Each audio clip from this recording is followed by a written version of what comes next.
कसं आहे ना, मी शेतकऱ्याची मुलगी आहे. ज्यावेळेस आम्हाला काही कारणानिमित्ताने शेती करता येत नाही, ज्यावेळेस आम्ही कोणाला तरी ती देतो, तर याचा अर्थ असा होत नाही किंवा राईट्स ते शेती करण्याचे जर आम्ही कोणाला दिले किंवा आम्ही कोणाला ती शेती करायला लावली तर ती समोरच्या व्यक्तीची होत नाही. आणि पाळीव जे श्वान असतं शेतकऱ्याच्या ह्याच्यामध्ये, तरी भाकरीची टोपली घेऊन गेलं म्हणजे सगळं काही त्याचंच होतं असं नसतं.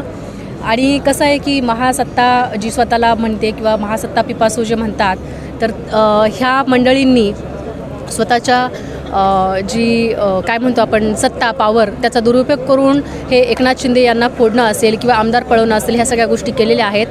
जर समजा एकनाथ शिंदेंची खरी शिवसेना आहे तर मग महाराष्ट्रातला प्रत्येक शिवसैनिक हा आदरणीय उद्धवसाहेब ठाकरे यांच्यासोबत का आहे?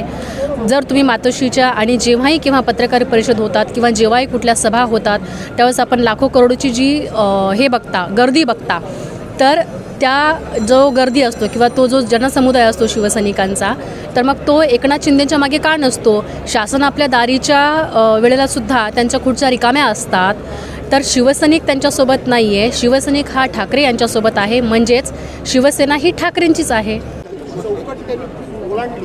या चौकटीचा निर्णयच घेतला नाही, त्यांच्या अधिकार कक्षाच्या बाहेर जाऊन भाषण केलेलं आहे. आणि सत्य काय